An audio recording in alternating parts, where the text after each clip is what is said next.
he played trumpet, and he came up to me and he said, Miss Douglas, I want to learn taps. And I was like, well, let's try it. You've been playing for 3 months, and so I found this little arrangement. It was, a simple little key and all in his range. And his mom sent me a video of him, and he was at his uncle's graveside. Oh. And he was playing taps. That's my friend Elana Douglas. She is a K-5 music teacher and played trumpet in the Pride of the Southland marching band. Elana loves to make friendship bracelets and has a dog named Duke that steals pizzas and really wants to be my boyfriend. In DC, they passed a law a few years ago. It's called IRA, and essentially under that, anybody who is currently imprisoned who was under 25 at the time of their crime, and if they've been sentenced to more than 25 years, they're allowed to be reevaluated, because we know from a psychological standpoint that your brain is not fully developed until 25.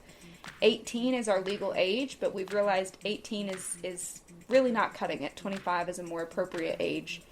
And so essentially, people are getting a chance to get out if they've served at least 15 years of their sentence. We're looking at it and helping get some of these people out. That's my friend Veronica Ross. She has a master's degree in forensic psychology and has pierced the ears of several famous people while working at Claire's. She has a very cool roommate named Philia and can tell you anything you ever wanted to know about JFK. Get your eyes checked yearly. Even if you don't wear glasses or you don't think you need glasses, there's so much more that goes into an eye exam other than just a prescription. Preach. Yeah.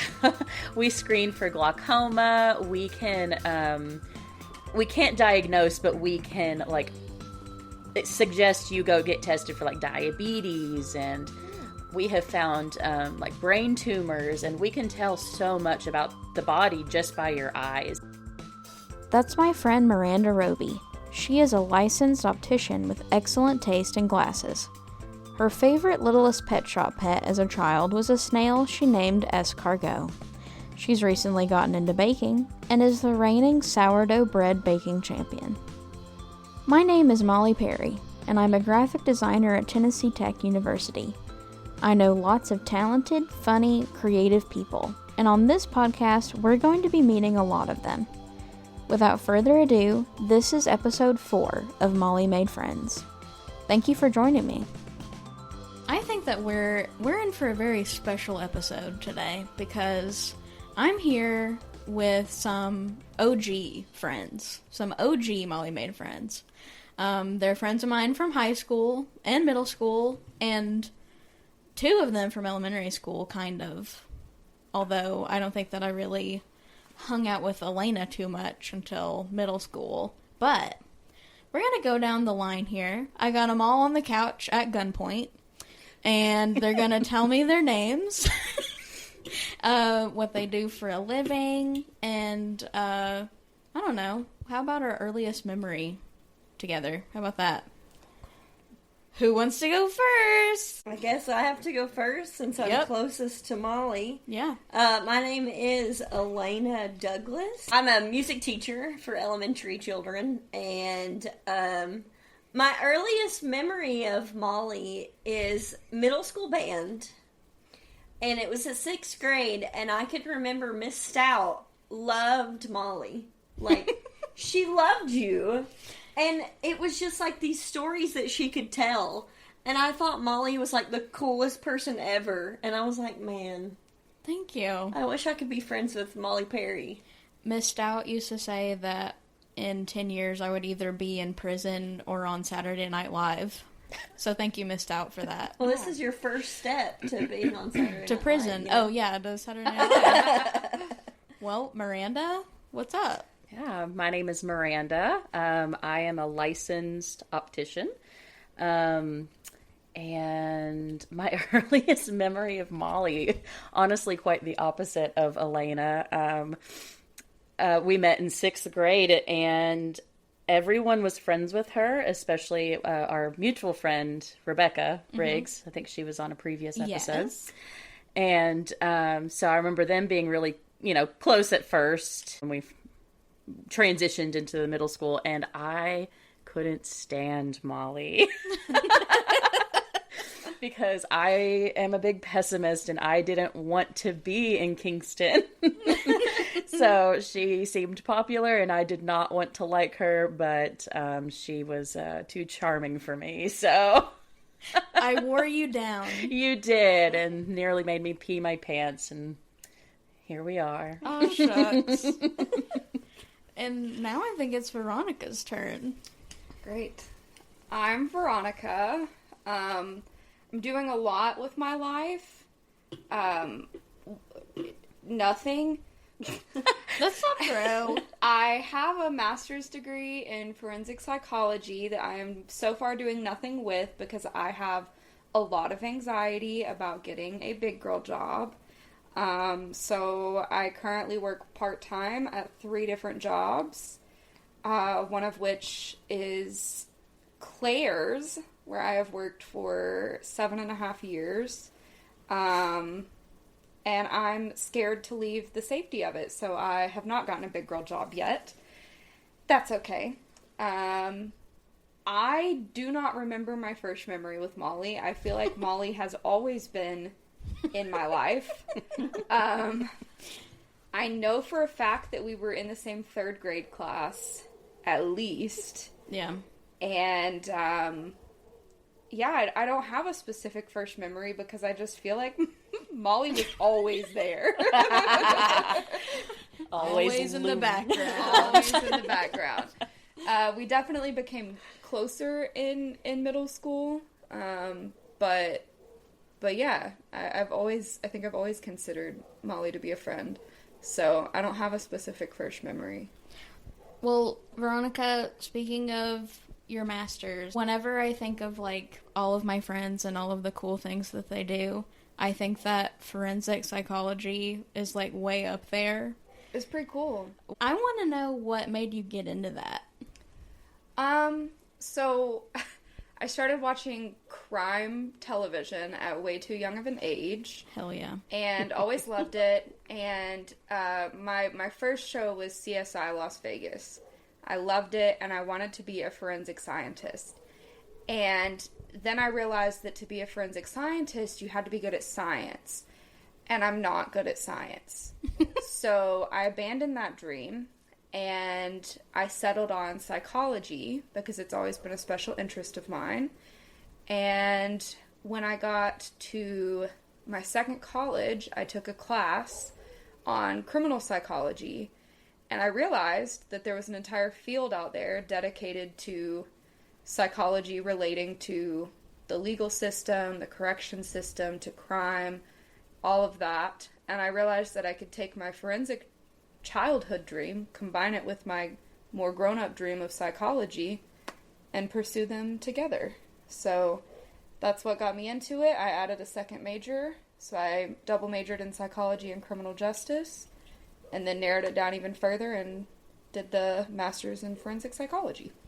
So what would your dream job be with a degree like that?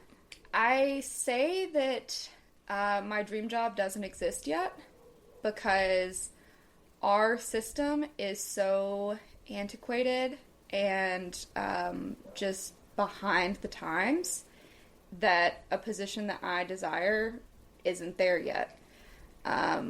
The things that I want to do, we don't make room for, because unfortunately it's a population that isn't cared enough about. So I think right now my focus is on reform and getting the system to a place where more jobs for people like me would exist. Can you think of any cases that have really, like, moved you or inspired you to keep going down this path?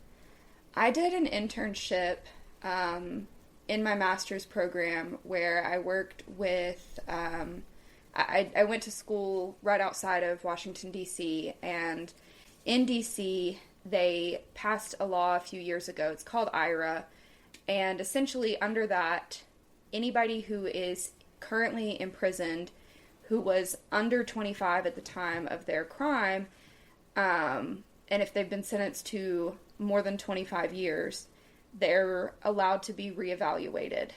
Because we know from a psychological standpoint that your brain is not fully developed until 25.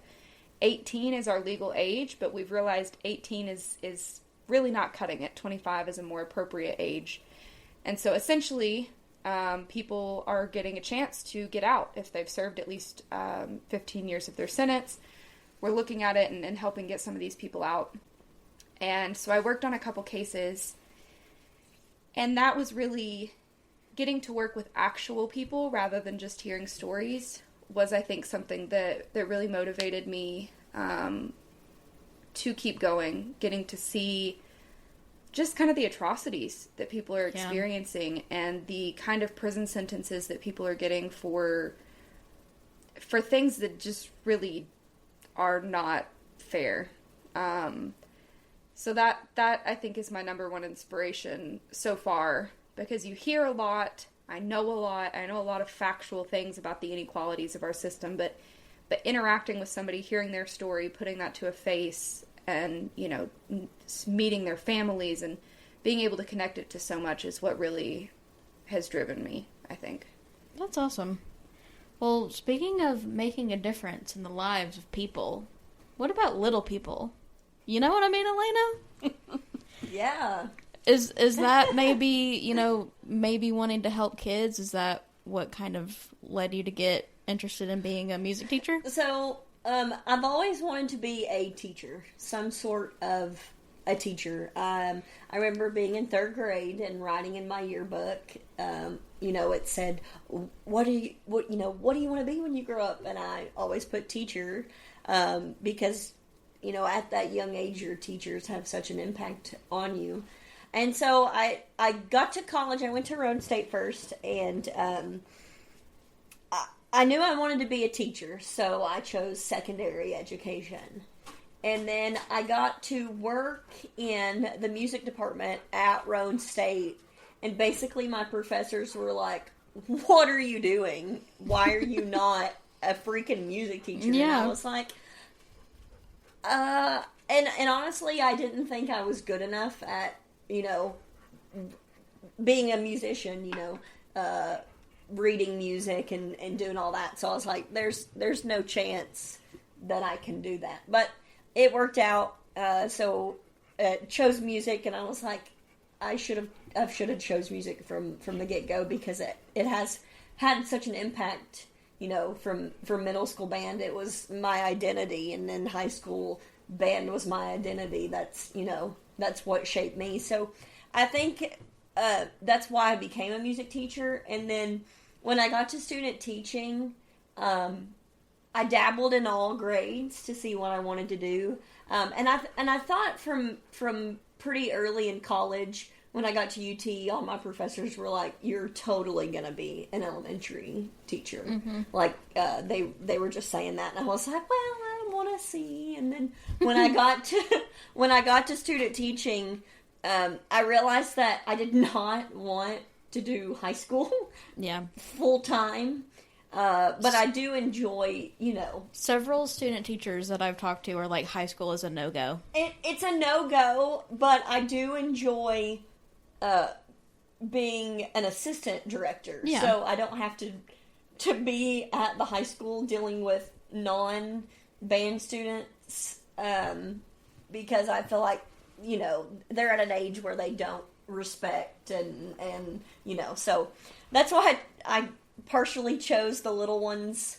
And elementary students, they make me feel like a superstar, you know. Well, I'm sure that they love you to death.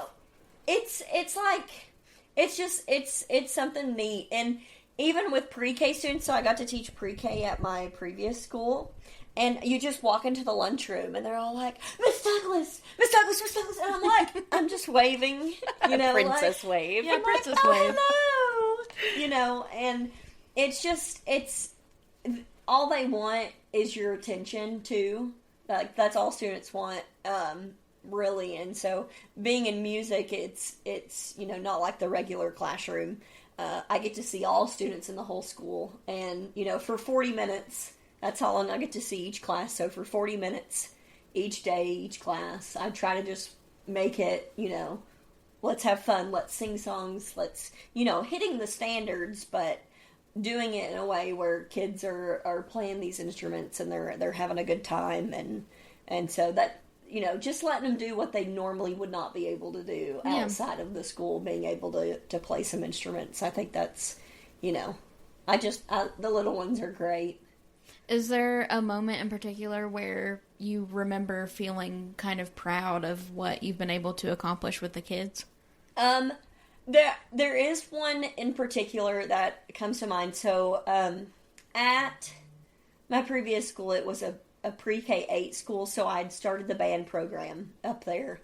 And there was this he was in 5th grade at the time, and he just started, and he played trumpet, and he came up to me and he said, Miss Douglas, I want to learn taps. And I was like, well, let's try it. You've been playing for 3 months, and so I found this little arrangement. It was, a simple little key and all in his range. And his mom sent me a video of him, and he was at his uncle's graveside.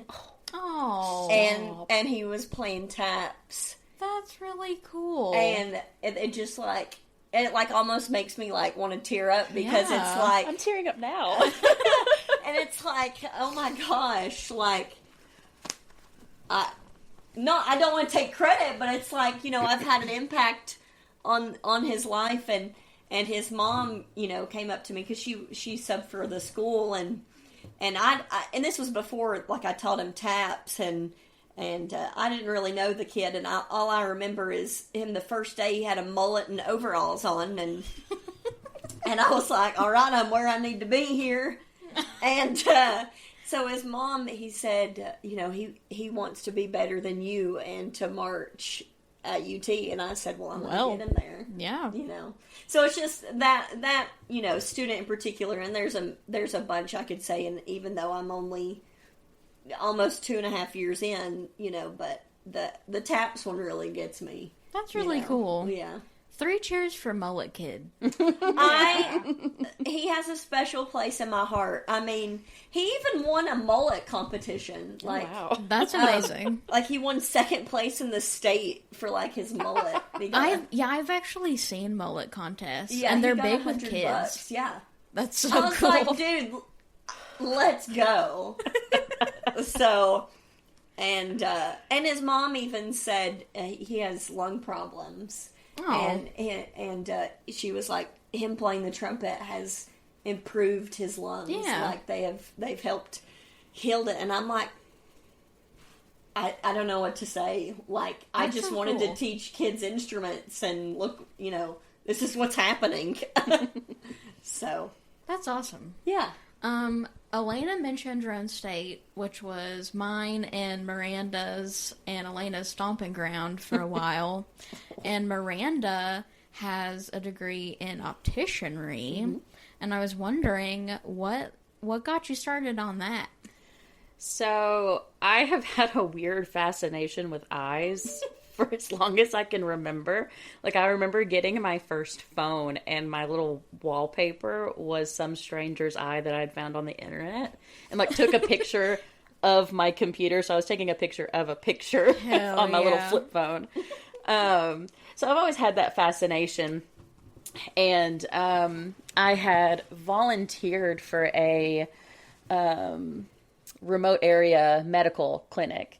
And they had put me into the eye or optical portion of it. And I just found it interesting. And when I was at Rhone State, I originally was going for radiology. But my my anatomy grade was not competitive enough to get into the program. Or I didn't feel like it was. I didn't even apply to it. I just, figured it's probably not going to happen. So that's around the time that I had volunteered for that clinic. And then I got an email about the opticianry program. And I was like, well, why not? I mean, I don't have a major right now, so let's try it. And I got accepted, and here I am. I don't know how many years later. Yeah. Yeah, my original degree is in opticianry, which is like the fitting of glasses, and like contact lenses, and being licensed to sell them since they are a medical device. I work more on the medical side now. So I work alongside the doctor. So I still keep my license up, but I enjoy more of the medical side. I find it a little bit more interesting because I get to see the, more of the nitty gritty and kind of gross things that people come in with, people with, bad eye infections or holes in their retina, things like that. And the anatomy of the eye. Yeah, I did great in anatomy of the eye because it was just one single thing, but the anatomy of the body, that was not for me. Is there anything that you would want everyone to know about their eyes? Like something important to tell the people at home? Get your eyes checked yearly. Even if you don't wear glasses or you don't think you need glasses, there's so much more that goes into an eye exam other than just a prescription. Preach. Yeah. We screen for glaucoma. We can't diagnose, but we can suggest you go get tested for diabetes, and we have found brain tumors, and we can tell so much about the body just by your eyes. So definitely go get your eyes checked at least, once a year, even if you don't need glasses or anything like that. Eye health is very, very important because, without sight, it's pretty dark, no pun intended. You've probably seen a ton of stuff, but is there anything that you've seen that's just super crazy or kind of rare that you were surprised to see? The one thing and it's not super rare, but we did have a patient, and he was a type 1 diabetic, and he did not manage his diabetes at all. And so what comes with that is a lot of bleeding in the back of the eye. Well, he also had glaucoma that he wasn't treating. So he came to us as a new patient with virtually no vision in his eye whatsoever. And the other one, was pretty much gone as well. He could see a little bit out of it. But when I checked his pressures, it was in the 60s. And normal is 20 and under. So seeing that, as well as his retinal photos, retinal photos are usually kind of red or pink or something like that. His was black and green. It looked moldy, which is disgusting, and it's not funny, but it was just I just couldn't believe what I was seeing. And then when I saw his pressures, I was like, how is this man not in pain? So that's one that really sticks out for me. That's scary. But at this point, most things don't surprise me anymore, so...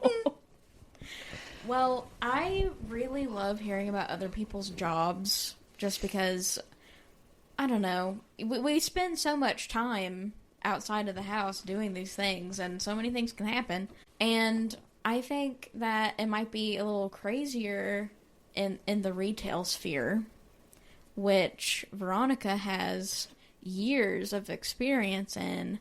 And I was wondering, working at Claire's, what is the craziest thing that's happened there? Besides, I know that you pierced a celebrity once. Yeah, depending on how you classify celebrity.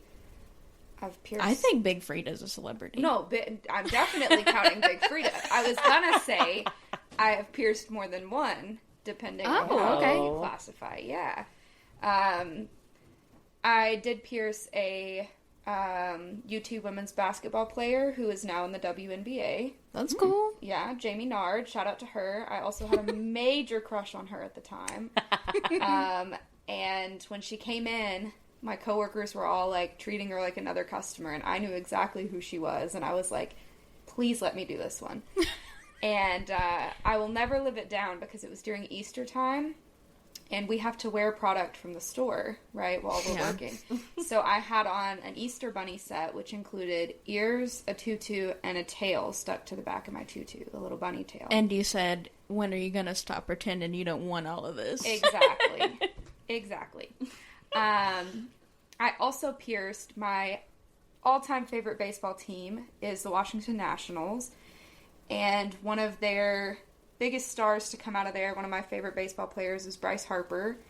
And right after moving to D.C., at the point that I was in D.C., he had already transferred to the Phillies. So he was playing for Philadelphia at that point. But they were in town to play a game against the Nationals. And his wife had come along, and his wife came in to get their daughter's ears pierced. Oh, wow. He wasn't with them, which was disappointing. But because I'm a big fan, I followed them on social media for a long time. I knew who she was when she came in. So it was cool. I got to meet his wife, pierce his daughter's ears. So all three of those are my kind of like claims to fame. That's cool. In the piercing world. But it's not all fun and games. I've also been peed on, kicked, slapped. You got peed on? Oh, yeah. You want to tell me more about that? What more is there to say? They were babies, and they peed.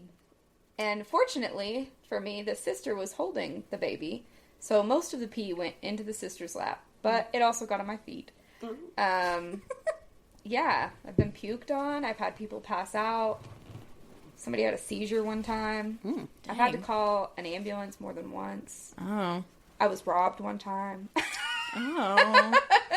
So there's some brights and there's some not so great moments. Veronica pierced my sister's ears. Yeah. The first time she had it done. Yeah, our local celebrity. Shout out Layla. Yeah. And Elana teaches my sister. Oh, yeah. So I get updates. Poked in the eye with a boom whacker. Sure the did. first day she had me as her music teacher. Yeah. I still feel really bad about that. Good supervision. So, Veronica, when you were robbed, was it like at gunpoint or? No, it actually wasn't. It wasn't scary at all because I didn't know what was happening. It was after the store had closed, and there in our mall there was a Claire's and an Icing, which are sister stores, so we're in the same company, and they didn't have enough. They accepted too many $100 bills, and they needed 20s for their deposit. So I was walking down there to take them 20s, and somebody runs up behind me and shoves me in the shoulder. And at first I thought it was somebody I knew, just like playfully being like, "Hey, what's up?" So I turned around. And when I did, I had my money in an envelope under my armpit, and when I turned, they grabbed the envelope out from under my arm and just took off. Oh. So I wasn't in any physical danger, but Still scary. I was still a little shook. Yeah. And then I had to call the cops, and I'd never interacted with cops before, so it was still a little scary. A ton of kids go into Claire's. I mean, that's your target audience there. Sure. But they have their parents with them. Yeah. Have you had just like a horrible interaction with a parent? I've had horrible interactions with parents, with non-parents. I think probably my most upsetting was an old lady. She had come in to return something that was no longer a product in our store. We call it MOS, which means marked out of stock. It means we don't sell it anymore. Like, it doesn't even ring up in the system. And I'm not really sure what she had been told previously, but according to her, she'd been told that she could return it at any point. I told her I can't return this because it doesn't even register in my system. She then laid into me for probably 15 minutes, and I, at my wit's end, said, "There's nothing I can do about this except pay you back out of my own pocket." And she said, "Okay, where's the money?" Oh my God. And when I told her I didn't mean that seriously, she was like, "You said it. You better go get me my money." When I tell you this item was like $3. So I dead ass went and got $3 because I wanted her out of my store. Yeah, I don't blame you. So I gave her the $3. She left. And that was that. But I then proceeded to go sit in the back and cry. I don't blame you. She just really absolutely tore me apart. And then I guess my other one, kind of a more scary one, was a customer.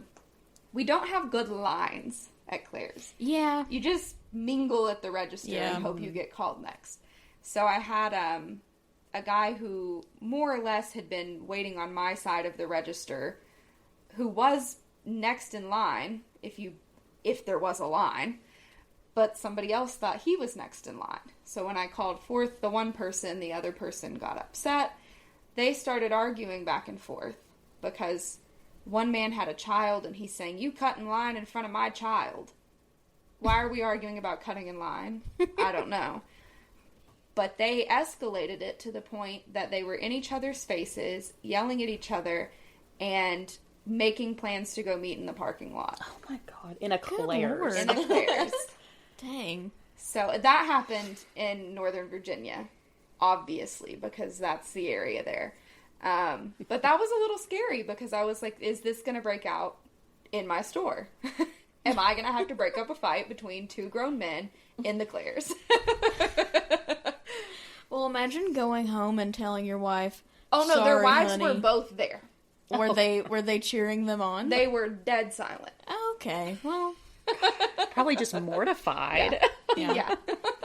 Hit him in the teeth, Mark. my husband got into a scrap at Claire's again. Elena, a lot of student teachers that I've talked to say that, a lot of people think that kids are changing now, that they're different, but most of them say that the problem a lot of the times is the parents. 100%. Do you have any examples of this? I got told by a parent that I don't care about any students.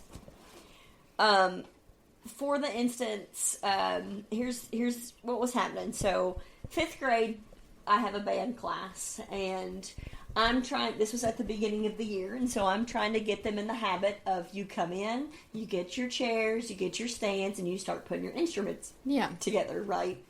So I was overwhelmed by like 10 students coming to me, and I was like, this, not right now, like this is not the time, like you go set up, and then we start class, and we ask questions, and so then at the end of class, students who needed to ask me something, if it was super, super important, because most 5th grade students are like, I need a pencil, or, and I'm like, they're over there. There's a whole box for free pencils, right?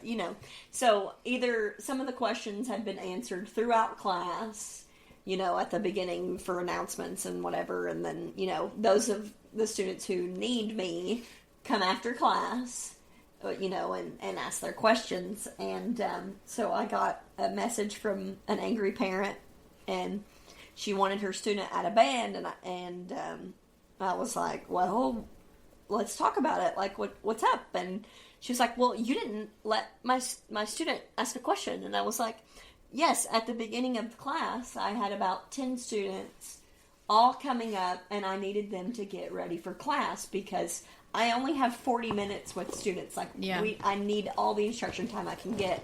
And students will ask questions, and the 40 minutes will be gone, And I was like, yes, ma'am. I said, a lot of students had come up, and I said, there's a chance for them to ask me after class or whatever. And she was like, well, you didn't remember that my student had a question. And I was like, ma'am, I don't even remember what I ate for lunch today. I don't even know what socks I'm wearing right now. And I was like, I apologize, if your student really needed to ask me a question. Like, I was there answering questions. And she was like, you don't care about any of the students. And I was just like, okay. So there are some parents where, and it's hard because I'm just starting out in this profession, so I'm trying to learn what, is here and there, but a lot of parents don't support teachers anymore. Right. So a lot of times the teacher is the one who's wrong. Yep. And that's really hard because we went to school 4 years along with, I almost have my master's degree. Like, we're working here. Like, I'm trying to better myself as an educator, but a lot of times their students can do no wrong. Discipline doesn't matter anymore. So I'm thankful that I'm not in a tested subject and where I only see students for 40 minutes, because I would have more behavior problems, that I would have to deal with, But, yeah, I see that. I think that not being taken seriously as a professional is very common for both our age range and our gender. Mm-hmm.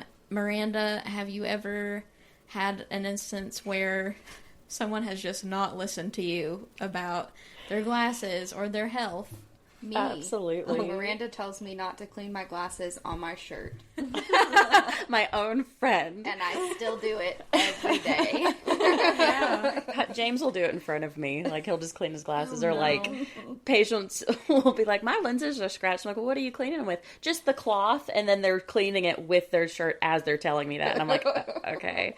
No, but I did have, it was my very first optical job at Lens Crafters, and I had a man look me dead in the face and say, I want to work with a man.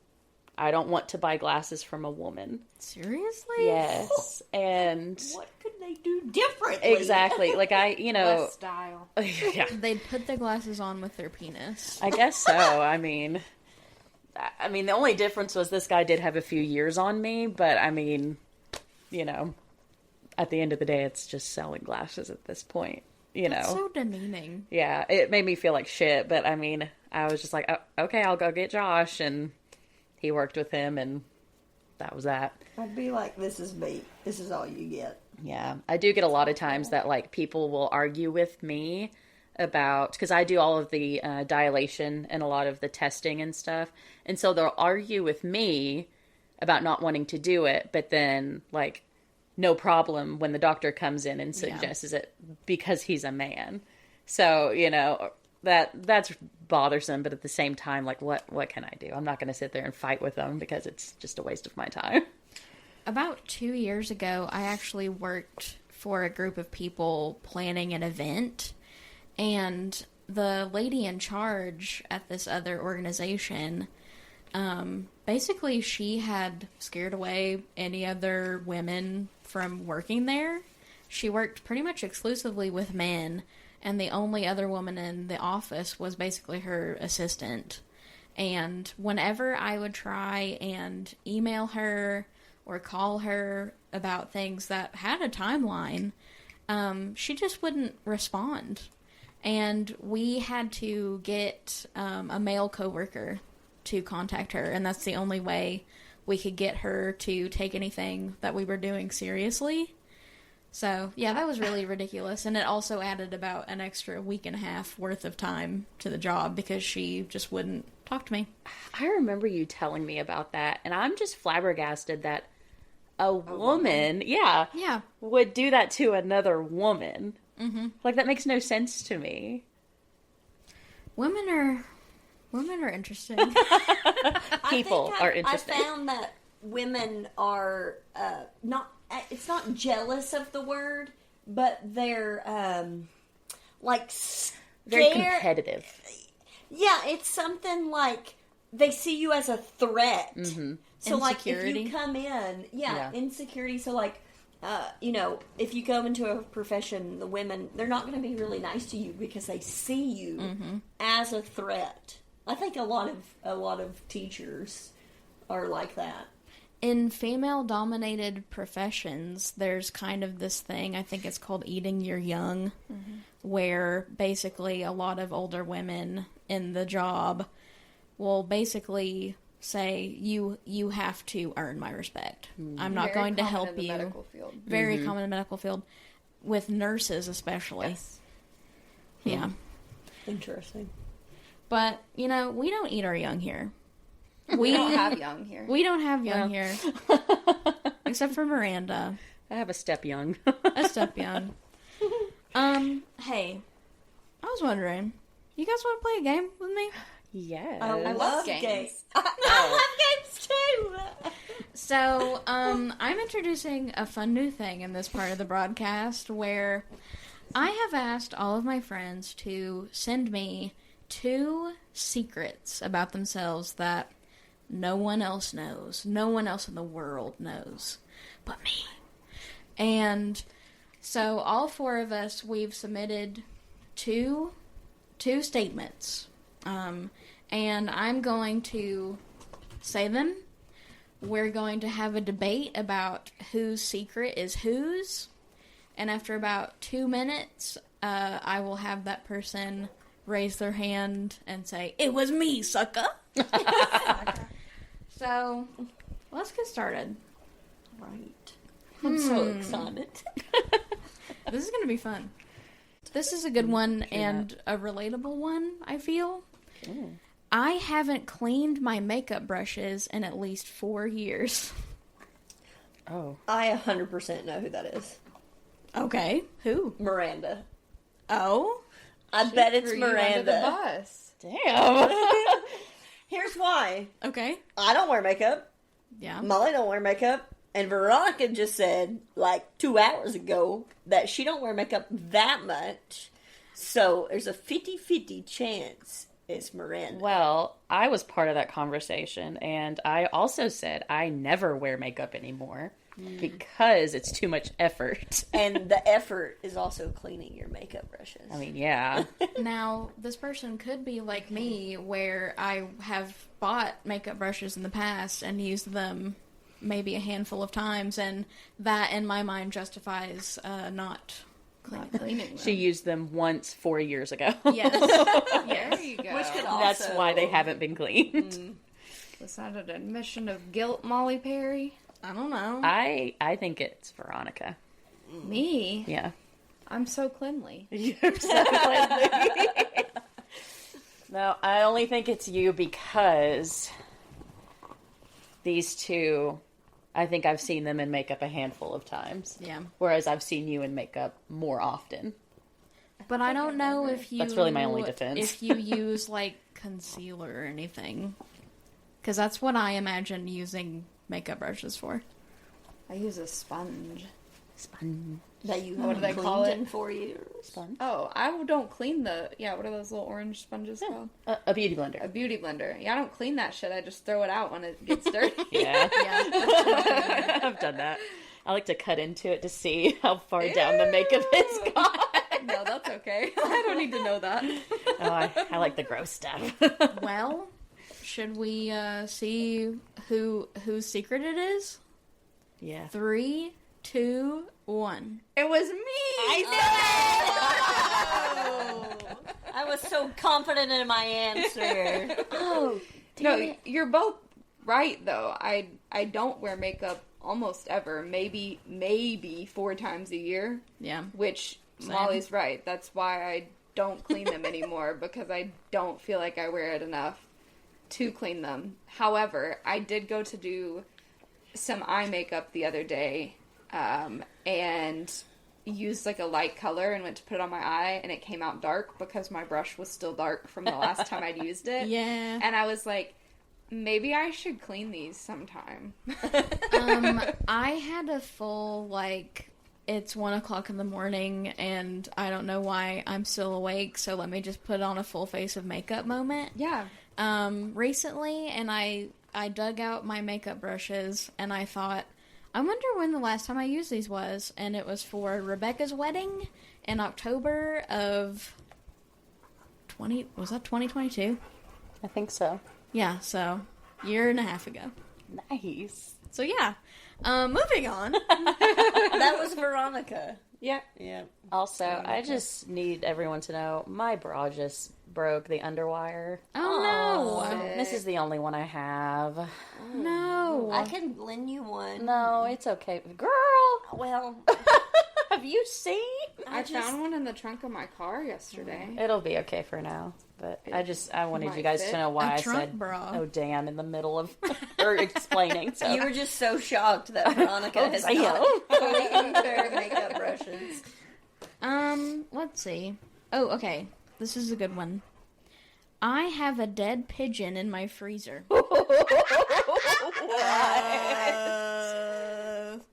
Does anyone have a snake? A snake? No. A snake? Yeah, I'm thinking to of feed. like, yeah, Oh. No, but Elena has a Duke. true. And he's here right now. But He's why would breathing you on keep us. that? Listen to him. Ew. He's admitting to it. That's why he's panting Is so that loud. yours? Maybe she kept it as Why? a toy. Oh. A souvenir. But Do you why would you a keep snake? it though? No. As a Did souvenir. Roscoe? Did Roscoe steal one? I can't. No. A I pigeon? can tell you definitely we do not have a dead pigeon in our freezer. Maybe for later, for one of your... I'm just trying to fathom why any of you would have a dead pigeon in your freezer. Molly, do you have a freezer? Like a... Yes, I have a freezer. Wait, Molly... you own a freezer? Wait, who has... You have a cat? I You have a have- cat. I have 4 cats. I Yeah. have no reason. They do not go to have a outdoors. pigeon. Molly, your dog. I don't have. Well, my dad's dog, Minnie. I think Minnie is a vicious beast. Yeah, so she's a monster. It could be her. all, yeah. what, 10 pounds of pug? Yeah, yeah, I don't know. I feel like I- it's Elena.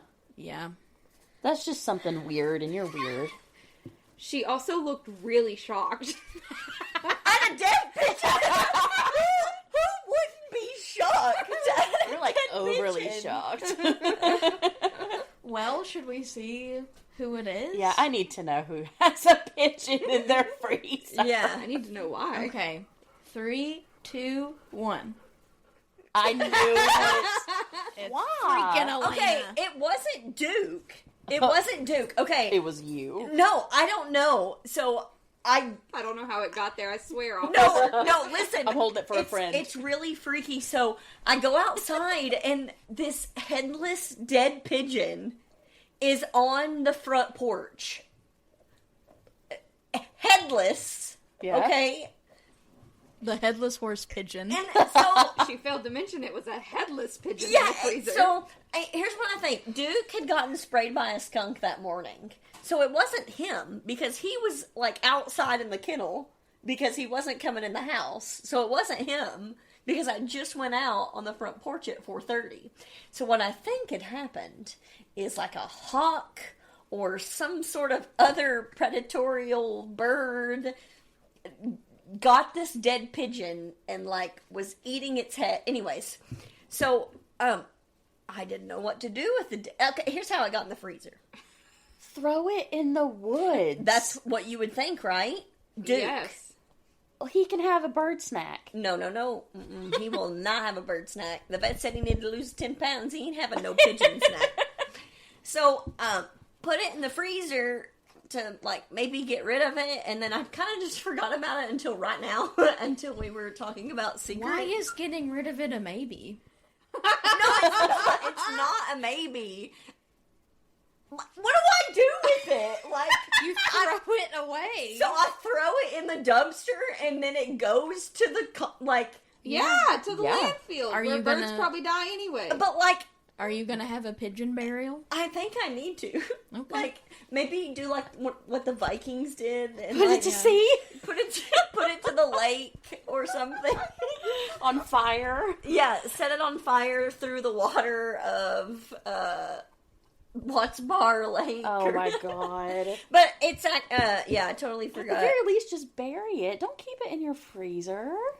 I know. That's nasty. Well, I totally forgot that it's in the freezer until we were talking about our secrets, and I was like, secondary freezer? "Yes, Okay. it is a Okay, secondary." good. That. But then I was It's like, next to the hamburger I was like, meat. That's what I'm thinking. I'm like, I was "Oh, about to crap. say, There's never let me eat ice cream here again. Never eat. This ice cream tastes weird, guys. Oh, I mixed it with dead pigeons. Bird flu.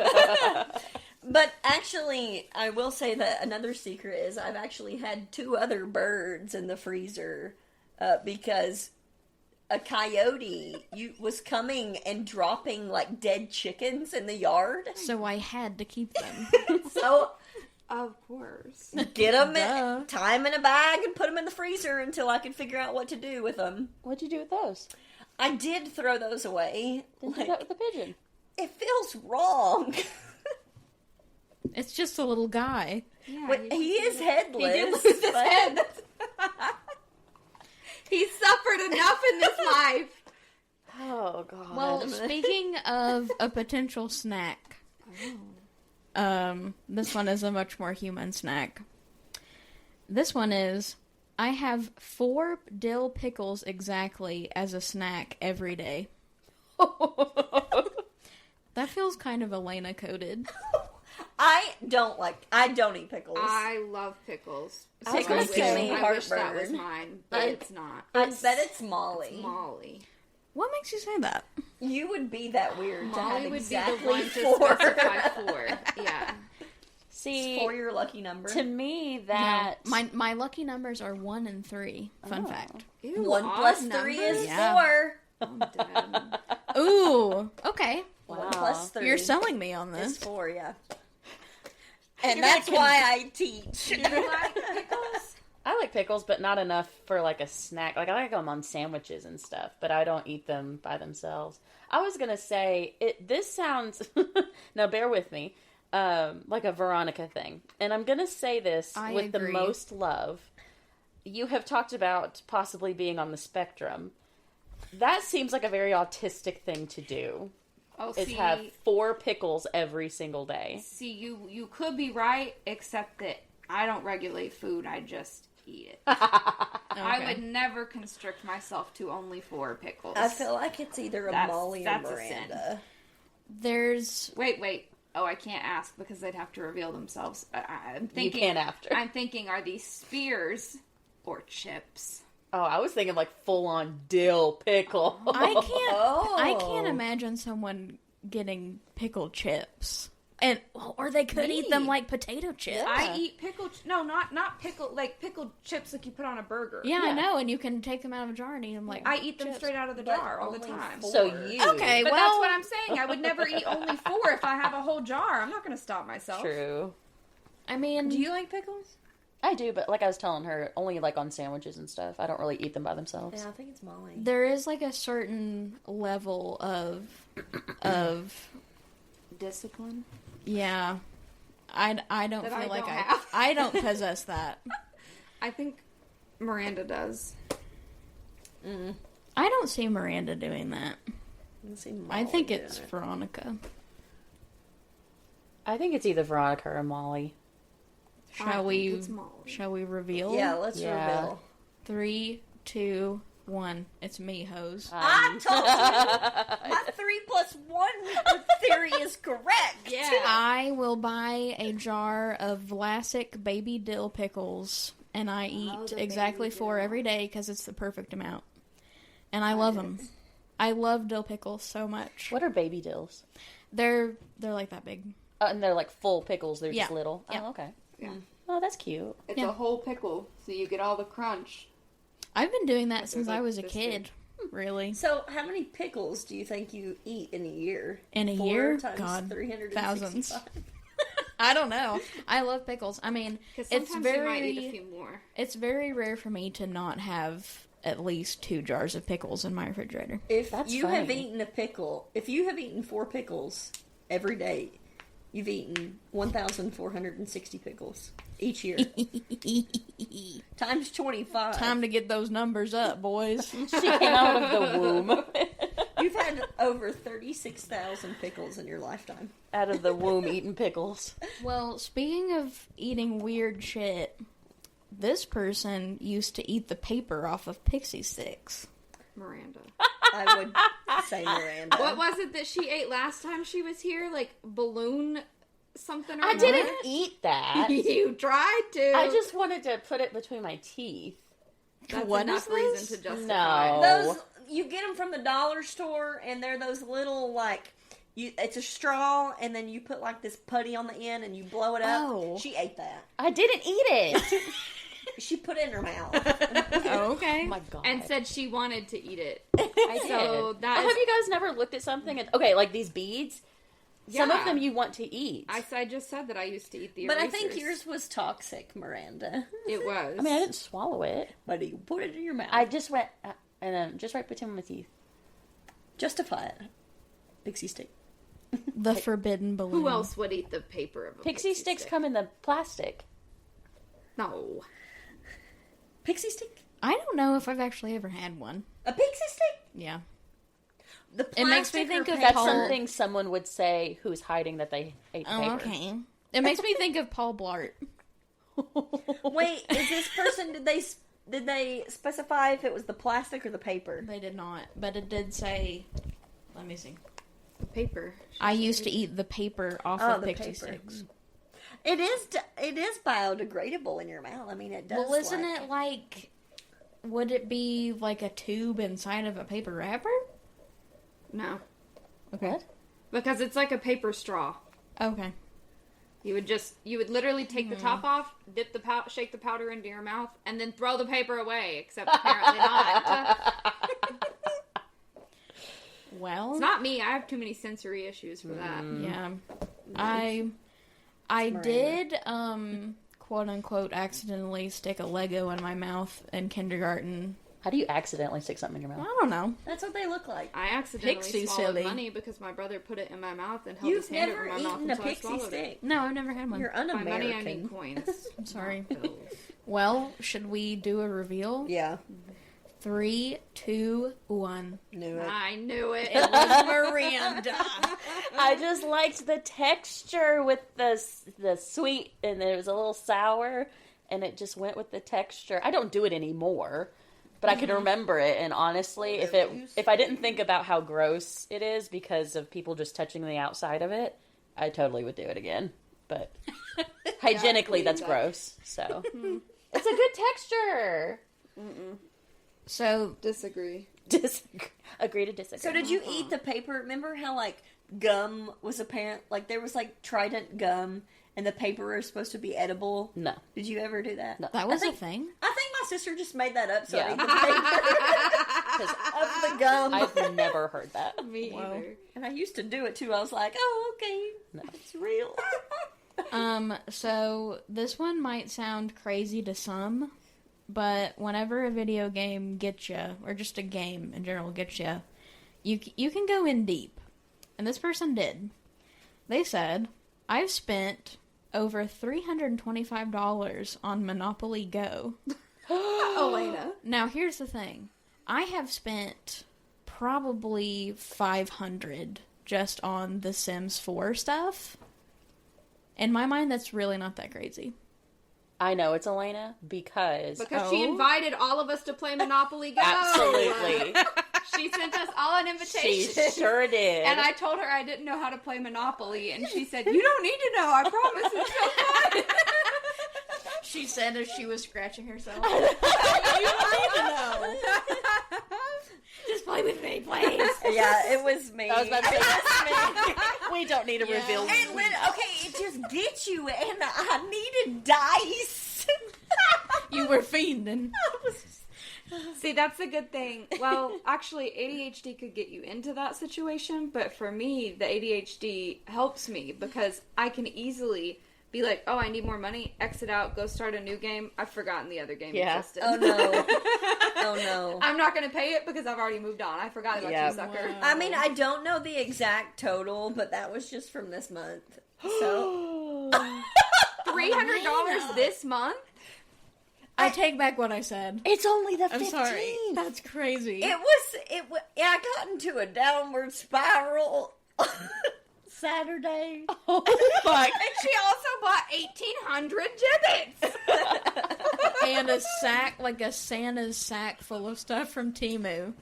And a bag of pins. Well, I had a problem, but I did set it down and had to go take a walk. A walk with Jesus. Yeah, I had to say to myself, no more. Oh my god, the balloon shit is right here. That's what she was eating. snack. Okay. There's the snack. The forbidden snack. I mean, okay, I haven't been playing Monopoly Go that long, so it's not. You No, that's invited us a even few more months concerning ago. that you haven't been playing long and you've already done that. And that's just in 1 month? Ooh. Let's move on. Adult money. Let's see. Adult. This is a good one. I constantly clench my butt cheeks and have to remind myself to unclench so that I don't have Hank Hill ass. Elena. And She's already had say two. this. Wait, have you had two? She has that Oh, yeah, too. yeah.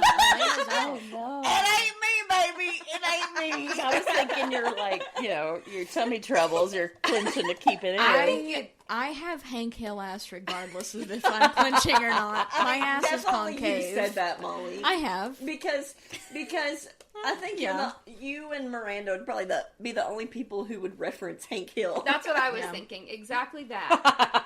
But I know that I clench my jaw all the time and never release unless I consciously think about it because I have anxiety. And who else has anxiety but Miranda? Everyone in this room. That's why I spent $325 on my not Yeah, go. but I Miranda got has the anxiety. same kind of anxiety that she would clench, I feel like. Yeah. So I think it's Miranda. But she was too quick to say me. To She get was it, like- the attention off of her. But she From the knew. jump. She knew that I had two. No, I didn't. I No. did. I She think did. It's Molly. It's 100% Molly. 100%. I actually, okay, if you want to be specific, the term for my ass is a frog ass. Because my ass is concave. And it looks like two ghost hands are holding it up. The ghost from the Alexandria tour. Yeah. Oh. For those who don't know, I thought that it would be fun whenever Miranda and I visited Veronica and Alexandria to go on a historic ghost tour. And we were the only ones to show up. He was dressed in a Party City Grim Reaper outfit with a lantern. Yep. And And Molly carried the tour because Miranda and I were both too embarrassed to talk to the tour guide. and I was thrilled. And I bet Miranda was clenching her ass the whole time. I will never forget, we went to like a town square to find him and we couldn't find him anywhere. So I get a call from him and I turn to look and I see this dude dressed as the Grim Reaper talking to me on the phone. I'm like, oh, I see you. Hey, we're over here. And Veronica and Miranda both looked at me at the same time and said, what the fuck did you sign us up for? We have a very spooky set of pictures from a tunnel. Oh, yeah. Yeah, Wait, so many who was ghosts. the person Yeah. who signed it? Molly! This me. was Molly planned, and it was very up Molly's alley. Like, It was fun. Molly I had a don't great care time, and what that is you guys all that I matters. intentionally ended the tour early. Yeah. Told But- them I had places to be. Well, I didn't realize that it had been like close to 2 hours. Yeah, he was ready to keep on going. We were like, we are exhausted. Please, sir. Release us. Let's see. Oh, never Wait, revealed. who is that? We need to reveal it. Okay. 3, 2, 1. it's me. I frog ass. Yeah, I don't know why, but I constantly clench my ass. I do too. And I have to think about it because a lot of times I'm in rooms with patients. And then when I think about it, I unclench and I'm like, oh, I bet they just saw that. I mean, like when you have to go to the bathroom and you're holding it for a long time, do you think that that's has helped you to be able to hold it in? It's different in Like- your No. butt than in your It's in your front. Yeah. When I hold my pee in, it's not the same clenching as clenching my ass. No, I'm talking about not that going to the Oh. bathroom. She's talking about if I need to shit. Yeah. If No. you gotta go number 2, does that help? The Hank Hill clenching, does that help? I mean, I guess, but I don't think that's why I not do why. it. It helps no, me. I'm just wondering if that's a good, exercise to do. If Kegels for your ass. yeah, Sure. Why no not? idea. ass Kegel. Hey, let's see here. Let's see. Ooh, more ass stuff. Okay. Oh. I missed a first date because I shit my pants.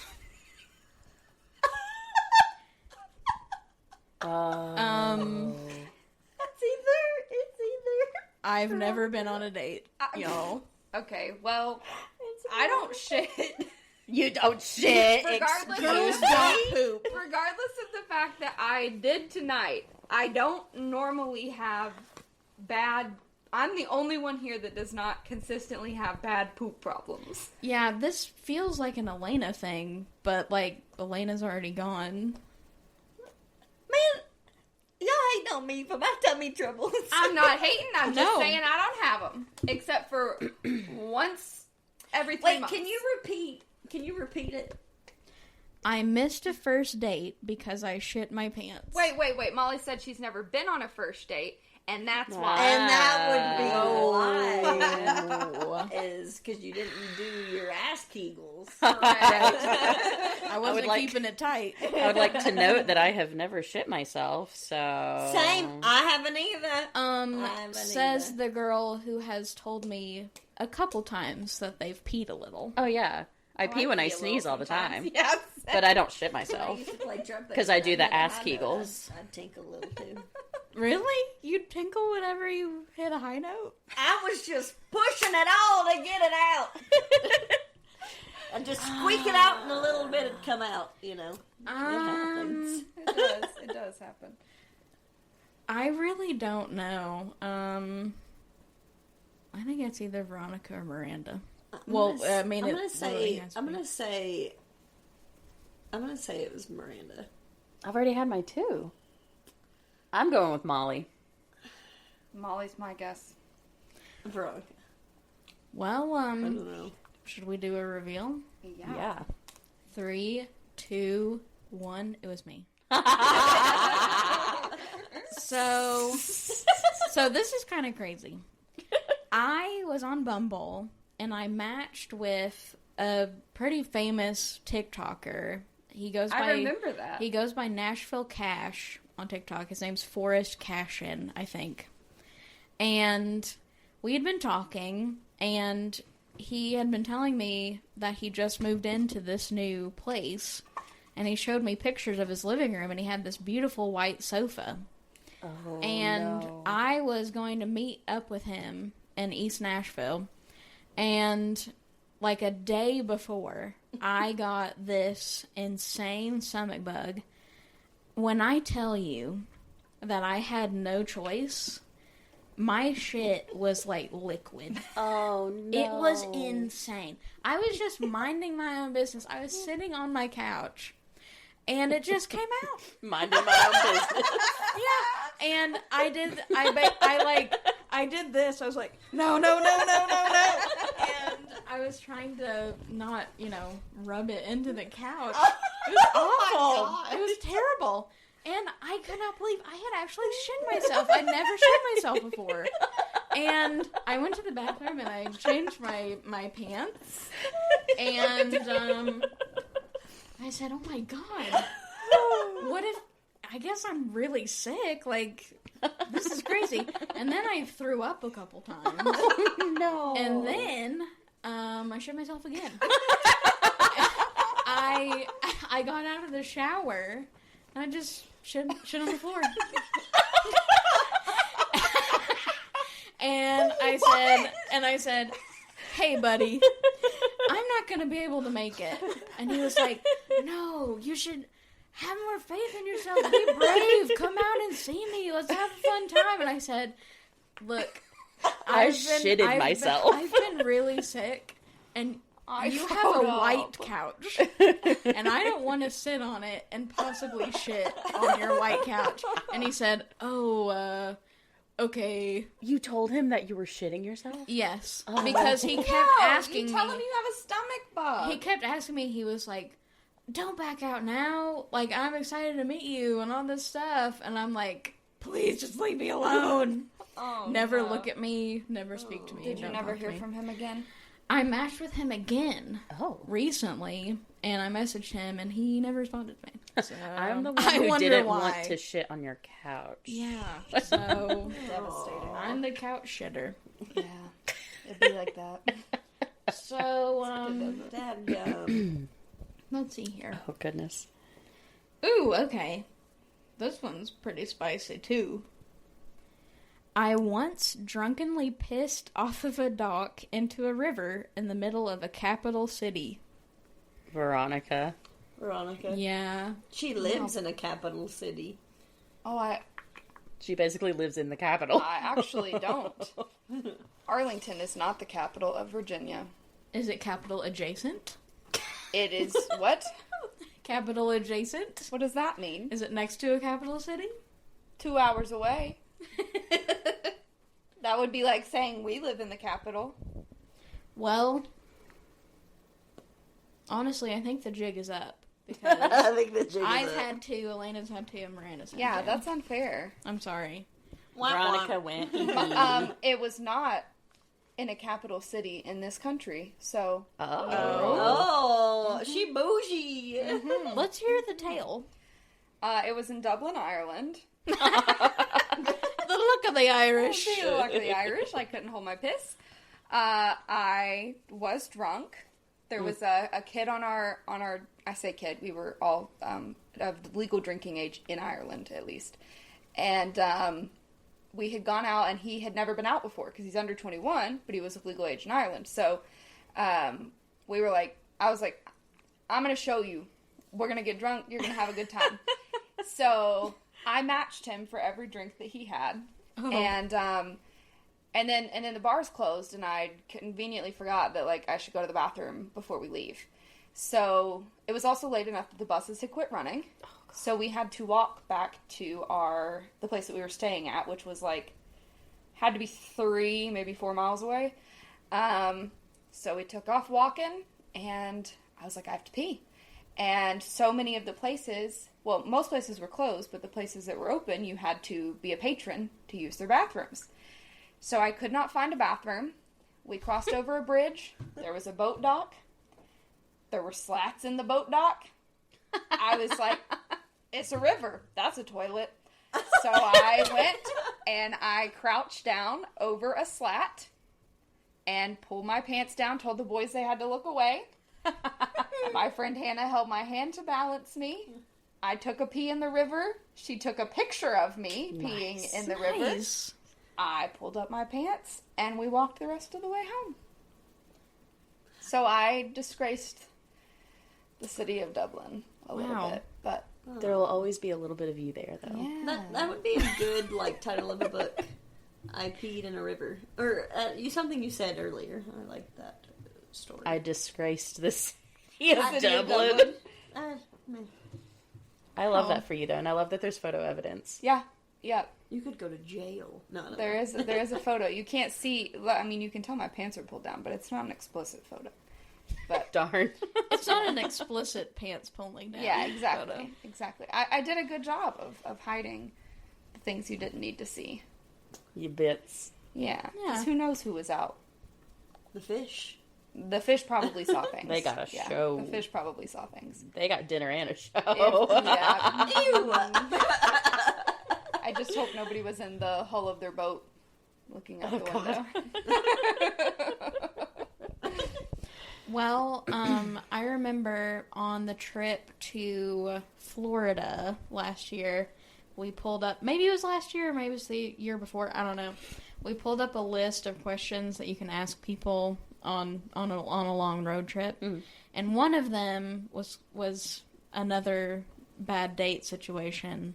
Has anyone else here had a horrible first date or just a horrible date story that they would like to share? I'm sure I have some. Okay. High school dating, all that stuff. When I went out on my first date in high school, I was having a lot of stomach issues, and It seems to be a running theme. yeah, I took 3 Imodiums, and after we ate at the restaurant, I was in the bathroom at this gas station in Turkey Creek for 2 hours. Oh my god. And my date just had to wait on me. Oh my God. And I was texting him, I was like, I'm sorry. You that's can rough. leave and I'll call my mom or something, So I was 15. That was pretty rough. God. He stayed there, and we did go get ice cream, but I was kind of afraid to eat anything after that. I don't blame you. My very first date ever, also in high school, I had just gotten my license. I'd maybe had it for like a month, and I remember this. The guy that I was dating, I don't think he had his license just yet. He was like a month younger than me. So he was like about to get it if he didn't already. And I was driving my mom's car and we were going on a double date. And I was following them. We were going to go bowling. And they got on the on-ramp to go to on the interstate. And I had never driven on the interstate like by myself yet. And so I was nervous about it. So I was paying attention to them, but not oncoming traffic. And so I had a green light, but not a green arrow. Yeah. So I just went ahead and turned because I was so focused on them. And this giant red truck plowed into our car and like completely, it totaled it.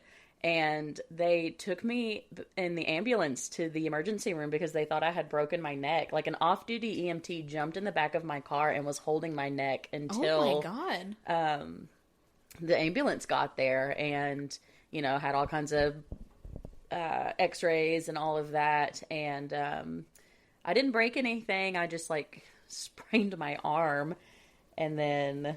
my date like broke his glasses or something like that, but we were fine. He had chest pains for years after that. That honestly should have been a like because you broke. No, I don't know. I don't know. Should have been a warning to maybe not date him, but that's crazy. But yeah, my very first date. Yeah, I remember that. Because you were the first one out of us to drive. So we were all like, oh, great. It was my mom's Equinox. Okay. I totaled my mom's car. Yeah. Sorry, Jennifer. I know. She just recently got another Equinox. Oh, it's blue, right? Yeah, it's blue. The world comes back around. I know. Mm-hmm. She always said she missed that car. It always made me feel so bad. Oh. I don't know that I have a... My worst first date story is really not very good. It was just awkward. What first date isn't I would awkward? say that's true. This was like supremely awkward, and I left him and made him get a ride back with somebody else. Damn. Because I was that uncomfortable. But I would say probably my worst was one that I didn't know was a date, or I didn't think was a date, I should say. It was with a friend that I had been friends with for a couple years, and... he asked me to go to the movies, and so we went to the movies, and it was only us in the movie theater, because it was at Downtown West, which only does, like, indie movies, so, you know, they're not as popular. So it was just the two of us in the theater, and then we went and got dinner afterwards, and I was like, cool, I had a great time, like, that was fun, and I get a text the next day, and he's telling me how much he likes me and would love to go on another date sometime. Oh. And I was like, oh, we were on a date. I am so sorry. I thought we were just hanging out. And we actually stayed friends after that. But it was a little hard because every time we were together, all I could think was, are we on a date? Oh, no. Is this a date? So there was a little bit of awkwardness there for the rest of our friendship, but we made it work, I guess. Wow. Well, that's nice. Now I think that a lot, though. Am I on a date right now? Am I on a date right now? Is this a date right now? Are we on a date, you guys? Yeah, I mean, I've never been on one myself, but I think that genuinely I might have trouble, like, discerning that. Yeah. And not pooping. How was I supposed and to not know? shitting myself, yeah. We're friends hanging out. How am I supposed to know unless you say it's a date? Yeah, especially if you've been friends for a while. I could see how that would be a little confusing. Speaking of being friends for a while, I was wondering what your favorite memory with this friend group is. Oh my god. I don't know. The one that I thought of is just like a recent one. I think it was last Christmas, Elana did a saran wrap drinking game thing. Oh my god, yes. And we were at Miranda's apartment. This was 2 Christmases ago. 2 years ago? Yeah. We were at Miranda's apartment, and Elana just gets up and goes, "I'll be back." And she's out there in her car for like 30 minutes. It felt like it was a while. Oh, she was pooping in her car or something. Yeah. And she comes back with this like bowling ball sized wad of saran wrap. And inside of it are little mini bottles of booze. Yeah, airplane bottles. And she gives us, I think, maybe kitchen mitts. Yeah, oven mitts. Yeah. And we have to unravel this ball and get the drinks out. And, but you had a pair of dice. yeah. And you rolled the dice, yeah. And to see how much, No, it was you rolled the dice until you got doubles. Until you got doubles. Right. And then you had to pass it on to the next person. Right. And it was just funny watching everyone That was funny. throw it around. And what was even funnier is the only person in the group who doesn't drink won, and that was me. So I had a bunch of mini bottles of booze in my car after that. And I think one of my friends, I picked them up in Cookville, and they saw them all in my purse, and they were like, "Molly, is there something you're not telling me?" But yeah, anybody else? I got that saran wrap from my mom, who got that off of a wrecked semi-truck. So we had just a bunch of saran wrap. So I had to find something to do with all that saran wrap. Your mom said, "Oh, hell yeah." Let me get that saran wrap. Going off of parties, I'm not going to say a specific one because I don't think I have a specific one, but I will say a very spectrum thing of me to do is that I love games. I love making up games.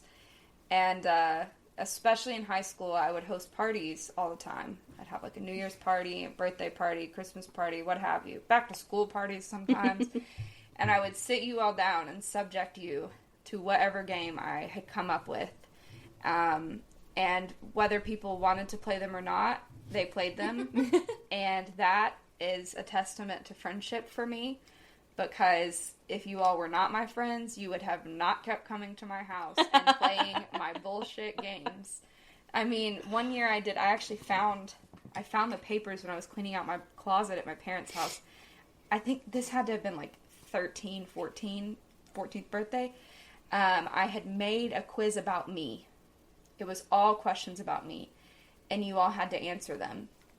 And some of them were, like, so stupidly specific. Like, why would anybody know that?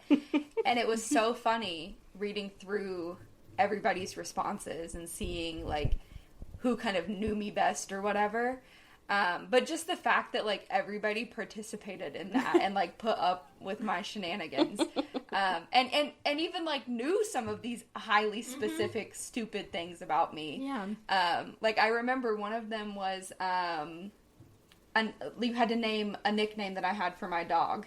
And at the time, that was when Abby was Lumpy. Lumpy. And so I remember that you had gotten that. You had you like nailed that one because you'd written multiple nicknames that I had for her. So it was just like fun to reminisce on that. But I think that's probably one of my and games in general. We play a lot of board games together too. But that's just kind of a testament to the friendship for me is that people kept showing up for me and kept playing these stupid ass games. And I think we enjoyed them most of the time. So I did. Yeah. I think I like to think about how our friendship has evolved of like, you know, last time we were playing and making beads. And it's like, we didn't do that and make beads when we were in like middle school, But other people were making But we're beads. almost 30 making friendship and now bracelets. Here we are and making little friendship bracelets. And Yeah, the last time we were at Elena's house, Elana got out all of her beads, which she has currently done now. again. And Because everyone... I missed out on it last time. I had to go home. Yeah, everyone made friendship bracelets, and we For literally, ourselves. Yeah, for ourselves. We literally just sat and played with beads and put classical music on and made beads and silence. And that was the party.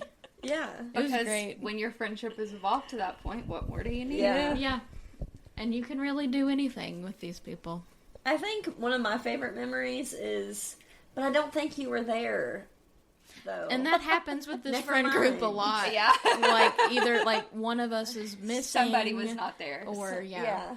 We're busy. Well, it's okay. You can tell the story and talk about how great me and Miranda are. Yeah. Oh, well, it was our senior trip to the beach. Oh. Yeah, that one always makes me sad because there were we did so much stuff and, like, I forget that Molly wasn't there and I'll be like, remember this? And Molly's like, no. I didn't go. Yeah. So that's kind of sad because I was like, wait, no, never mind. I want to say that instead of that, I was in Europe. You were. Yeah. So, I don't know. Oh, Yeah. So She did motioned. you really miss out? She'd much rather be in Shout Europe. out Granny for giving me that trip. Granny. That was a nice present. I love Granny. Memories.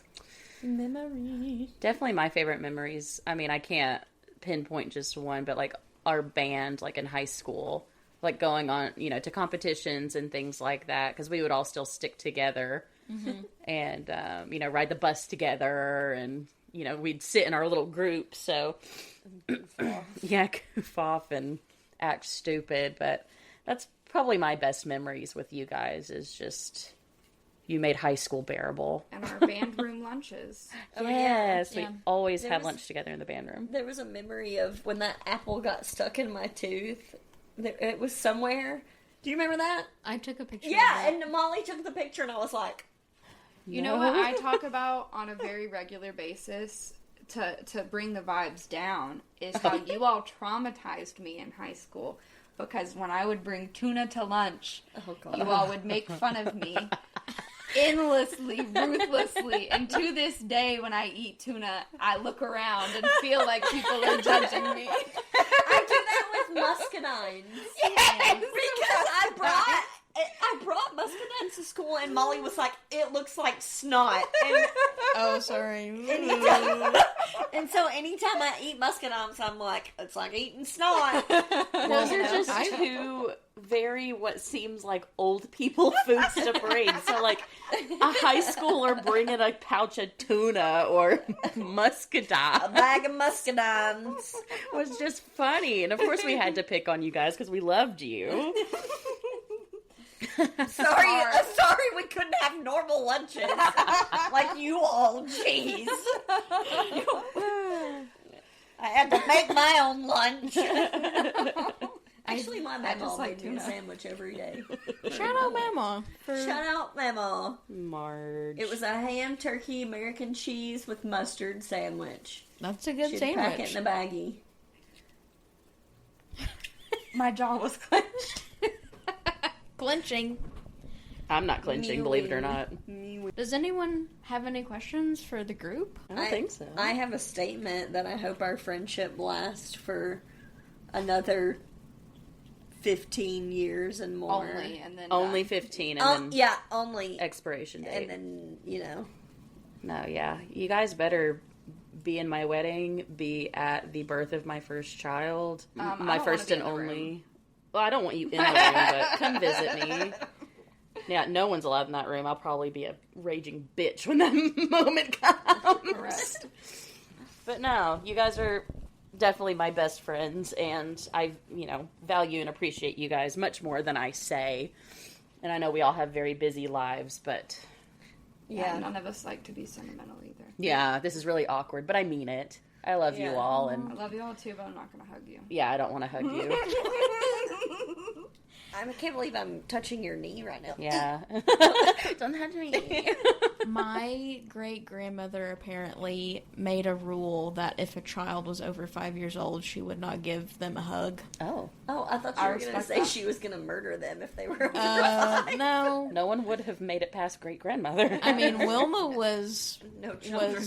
was interesting, but she wasn't that interesting. She wasn't a serial I killer. like that rule. Yeah. Not the murder. The hugs. Oh, okay. Here, okay. All of you but me have tattoos. I would like to change that, but all of you have tattoos. Uh-huh. Could you tell me what they mean? Sure. I'll go first since I'm closest. So I have a sunflower on my ankle here. This is the first one I got. My grandma really liked sunflowers, so my nanny, so my dad's mom. So it's kind of just like a memory of her. Then I have a trumpet because I'm a trumpet player, and we trumpet players, you have to know that I play trumpet. Yeah. Okay. So Molly actually designed this one for me. So Hell yeah. and so I thought it was just kind of like, oh, a little trumpet, because I've always wanted one. And then my most recent one, I got these 2 butterflies first, and then I was like, yeah, I want something more. So my grandma used to have a butterfly bush, Yeah. and I would always go out there and try to catch the butterflies on the butterfly bush. And so this is like the butterfly bushes, so I always think like the butterflies are me and my mama or me and my granny. Yeah. That's nice. And then, That's sweet. she hasn't seen it yet. She would not approve, And but... so I'm really scared. There was this TikTok where it's like when your grandma see your tattoo, and it's like you're going to HE double hockey stick, and that's what's gonna happen. So I'm very terrified. But that's what that one is. See, doesn't it usually help, though, whenever you tell them, well, I got this for you? That helped me. Yeah. I'm still very scared. So that's all I got. But I did want you to make me some more designs. I will. I asked Molly to make me maybe some sleeve, like a sleeve design of some more instruments in the fine line. And then Charlie and I always say we live on a floating rock, so maybe a world and then the words, we live on a floating rock. Mm-hmm. So, Love that for you. yeah, we need to get bees. We do need to get our bees. Bees knees. I guess I'll go next. I have a lot of tattoos. So HE double hockey I know, straight down. So I do have a sleeve of flowers. Each flower was chosen by a family member, like their favorite flower, or if they didn't choose it, it's a flower that makes me think of them, which I still need to finish. There's one part that is not finished, which I plan on having these 3 goofballs picking flowers to add to it, so it'll be complete. Yay. I'm just being a weenie about it because it's on the underside of my arm, so it's gonna really hurt. But it'll happen eventually. I do have the, well, it's supposed to be the date that my grandee passed away, my dad's mother, but I got it when I was 17, and the tattoo artist changed the date. So it is not the right date, and I just learned that a couple years ago, so that was very disheartening. I have a ladybug on the back of my neck that's a matching tattoo with both of my parents. And then I have our 4 birth flowers, so the 4 of us here, on my ankle, and on the other side I have a little owl, which is another matching tattoo with my mom and one of our close friends. And then I do have a woman with flowers coming out of her head.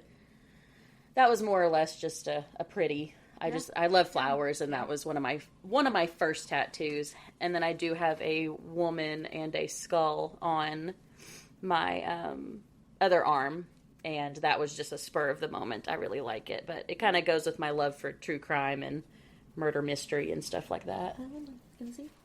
I think that's all. Oh, I do have one on my knee, but that was after a breakup, so it was more or less just ink therapy for me. What is that? What is it on your knee? It's a it's like a little branch. Mm-hmm. Oh, It's like an olive branch on the... Kinda, yeah. Well, surprise, I'm getting 2 more tomorrow. oh, Jealous. Where are you going? I don't know the name of the place. I thought you were going to say, I don't know yet.